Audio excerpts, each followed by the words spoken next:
Hello and welcome to my art room.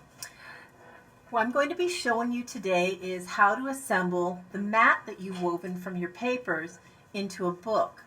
Now I wove two mats. I got a little carried away. I liked coloring my paper so much. You can see I did this one in beautiful yellows and pinks and this one in pinks and greens. I was just inspired by our beautiful spring weather. Now on this one you can see that my strands of paper were very long, and so I just glued them down on the inside of the cover. But on this one they were the perfect size, and so I secured them with a little bit of glue over here. And I think I want to make this one into my book because I really like the pinks and greens. So the first thing that you need to do is take your mat and you're going to fold it in half, matching the short edge to the short edge like this. I always check to make sure that my corners and my edges are lined up, and I am going to fold it. If you have a paper strip that's right in the middle, it might be a little bit tricky, but paper is amazing, and like this little bit of paper here, I can make it do what I want so that my book folds over and opens like this. And so I think I like this side better. I'm going to put that aside. The next thing I need to do is I need to make my pages. I have a stack of just regular copy paper here, and when I fold it in half, again I'm matching corners and edges and then smoothing backward to make a nice fold. I don't want to do this all at once. I actually want to do them one at a time and make sure I'm using my fingernail and getting a nice sharp fold. And I'm going to do about 3 or 4 of these. If I do 3, I'm going to have 6 pages, and they'll be double-sided. Maybe I'll do 1 more. You don't want to do too many, or it will make your booklet very, very thick, and you may have trouble with the bookbinding part. So I have 4 pages of copy paper, and they're just neatly folded in half. Now I need to take them and I need to put them together to make a signature. A signature is a stack of pages. I'm going to put one inside the other.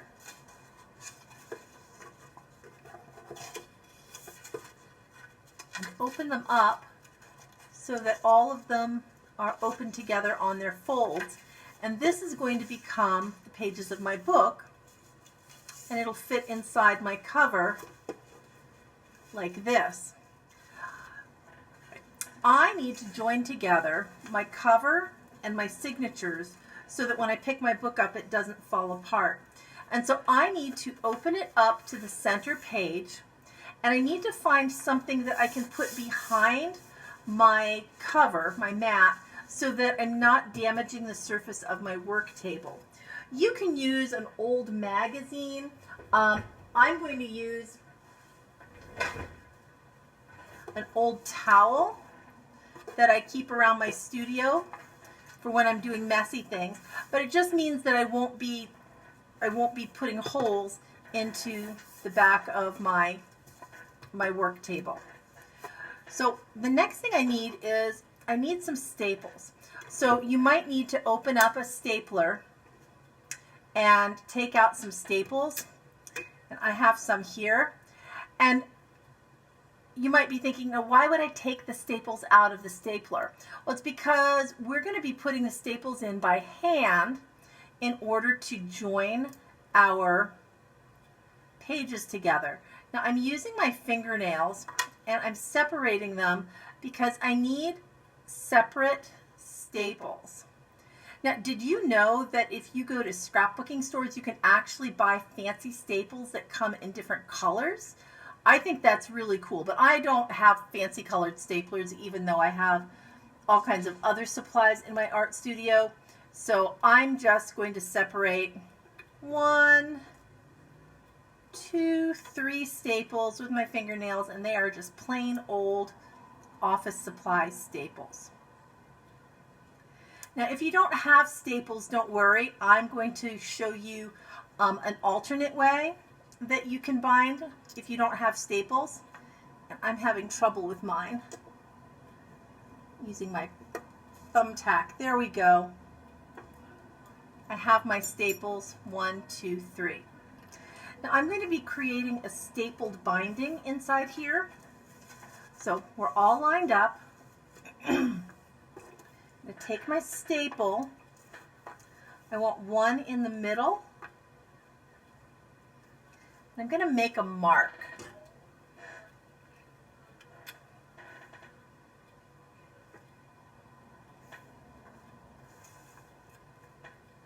I'm going to go up to the top. And again, I want to make a mark at the end of each staple in the fold. And I'm going to come down here, make a mark at the end of the staple and in the fold of my book. Snoopy, I do not need your help. No, you have to go. Okay. So next I'm going to take my thumbtack and I'm going to make a hole right where that mark is.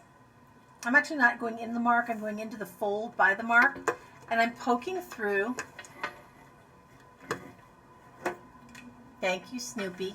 He's helping me. He's my studio cat.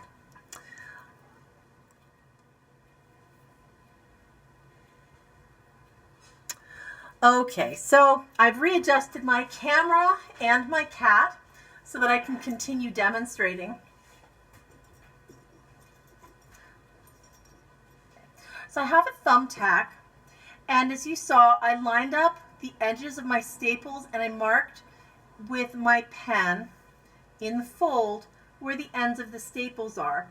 And I'm just going to take my thumbtack and I'm going to press all the way through all the layers of paper.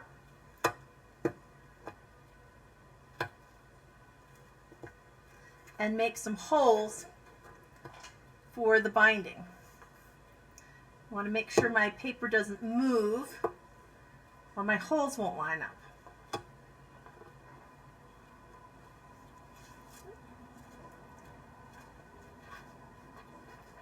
Come on. There we go.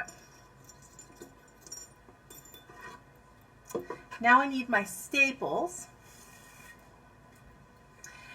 And you have to make a choice. You can either put the staples through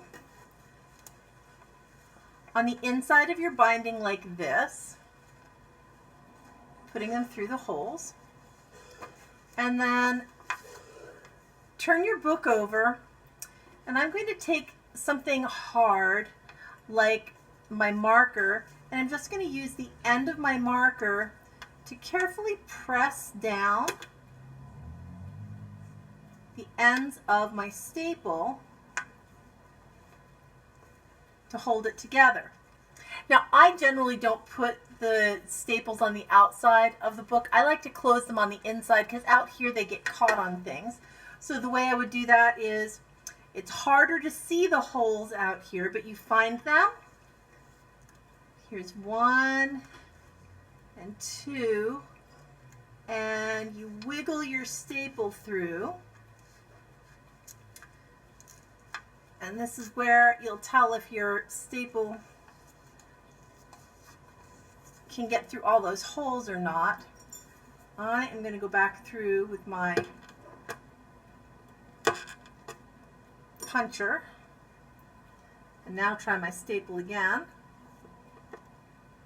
There we go. Went through. It might be hard to see with all this pattern, but when I flip it over, you can see the prongs of my staple are here. And again, I want to use something hard and plastic. If you have strong fingers, you might use your finger. I think it's kind of pokey. I like to use a marker or a ruler or something else to press down my prongs and make them stay. Now, for those of you who may not have staples at home, there's another way that you can be connecting your pages to your cover, and that's using a needle and thread. So I have my pin cushion here, and I have a needle. This is a big one. Your needle does not need to be this big, and this is just regular red sewing thread. I have it doubled like this because I want it to be strong, and I did not even bother tying a knot down on the end. I just doubled it. And you can tie your binding together by stitching through your holes. Now I'm going to go in through the middle like this and pull my needle through the other side, and I want to leave a tail on the inside. Then I'm going to take my needle and find the other hole and go back in from front to back. Whoops. There we go. And pull it in. So I have my thread. And now I'm not even taking it off the needle. I just want to tie a knot. So I'm going to come in here, oops, and tie a knot. Over and under once. Over and under twice.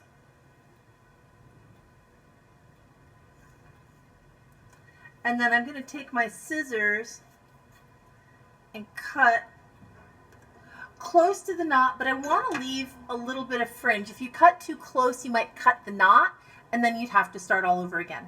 So you can use either 3 staples, or you can use a needle and thread, and you can tie your binding together in those 3 places. One of the things I like about art is that there's usually more than one way to do a job, and when my daughter does bookbinding, she will often choose threads or yarns that are really pretty so that they look nice with the colors of the books that she's making. So here's my completed woven book with my cover, and I like how my alcohol markers bled through the top and let there be color on the inside. And then I have 8 sheets, which gives me the front and back of 16 pages that I can be writing on.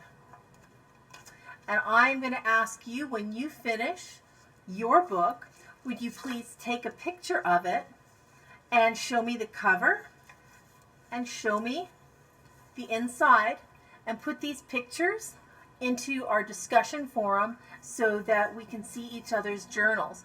Don't write in it yet. We're going to be doing some art projects inside the journal that you made yourself. I hope that you enjoyed making these, and keep in mind that you can do them with any kind of paper.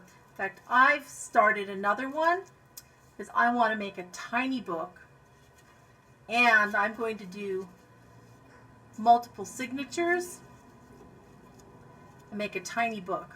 So there's all kinds of things that you can do with this. I hope you had fun making it.